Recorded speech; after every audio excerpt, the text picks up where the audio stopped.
Hello everyone, welcome to our channel. This is Srishti Agarwal. तो मैं आप सभी के लिए कुछ प्रेरक कहानियों की सीरीज़ स्टार्ट की थी हमने, तो जहाँ पर हमने काफ़ी सारी प्रेरक कहानियाँ देख ली हैं। अब हम यहाँ पर देखेंगे उन्हीं प्रेरक कहानियों में से एक, दान का महत्व। तो चलिए देखते हैं इस स्टोरी को। एक भिखारी एक दिन सुबह अपने घर के बाहर निकला। त्योहार का दिन था। आज गांव में बहुत भिक्षा मिलने की संभावना है, उस भिखारी ने सोचा।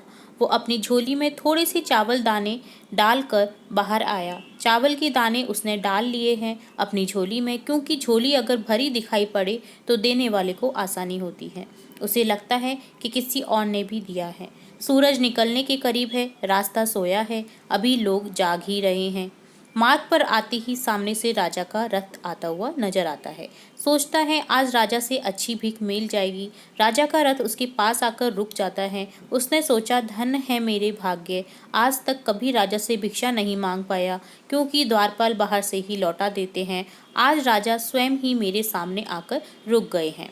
भिखारी यह सोच ही रहा होता है, अचानक राजा उसके सामने एक याचक की भांति खड़ा होकर उससे भिक्षा देने की मांग करता है। राजा कहता है कि आज देश पर बहुत संकट आया हुआ है बड़ा। ज्योतिषियों ने कहा है इस संकट से उबरने के लिए यदि मैं अपना सब कुछ त्याग कर एक याचक की भांति भिक्षा ग्रहण करके लाऊंगा, तभी इसका उपाय संभव है।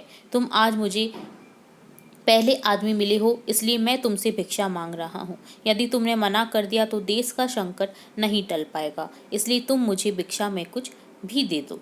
भिखारी तो सारा जीवन मांगता ही आया था, कभी देने के लिए उसका हाथ नहीं उठा था। सोच में पड़ गया कि आज कैसा समय आ गया है, एक भिखारी से भिक्षा मांगी जा रही है और मना भी नहीं कर सकता।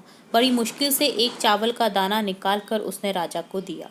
राजा वही एक चावल का दाना ले खुश होकर आगे भिक्षा लेने चला गया। सबने उस राजा को बढ़ बढ़कर भिक्षा दी, परंतु भिखारी को चावल के दाने किए जाने का भी गम सताने लगा।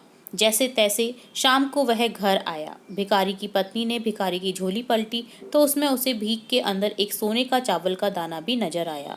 भिखारी की पत्नी ने उसे जब उस सोने के दाने के बारे में बताया तो वो भिखारी छाती पीट के रोने लगा।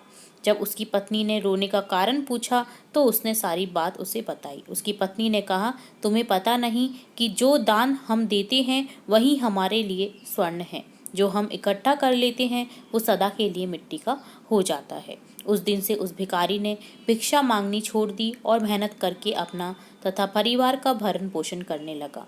जिसने सदा दूसरों के आगे हाथ फैलाकर भिक्षा मांगी थी, अब खुले हाथ से दान पुण्य करने लगा। धीरे धीरे उसके दिन भी बदलने लगे। जो लोग सदा उससे दूरी बनाए रखते थे वह अब वे उसके समीप आने लगे। वो एक भिखारी की जगह दानी के नाम से जाने लगा। तो ये थी एक प्रेरक कहानी, दान का महत्व, जिससे शिक्षा मिलती है कि दान करना जीवन का एक महत्वपूर्ण कार्य है। हम जैसा देते हैं वैसा ही पाते हैं, इसलिए हमें अपनी सामर्थ्य के अनुसार दान करना चाहिए। तो उम्मीद है आपको इस कहानी से कुछ प्रेरकता और आप प्रेरित भी हुए होंगे इस कहानी से। इसी तरह हम हमारे चैनल पर और भी इस तरह की प्रेरक कहानियाँ देखते रहेंगे। तो जुड़े रहे हमारे चैनल के साथ। वीडियो को पूरा देखने के लिए धन्यवाद।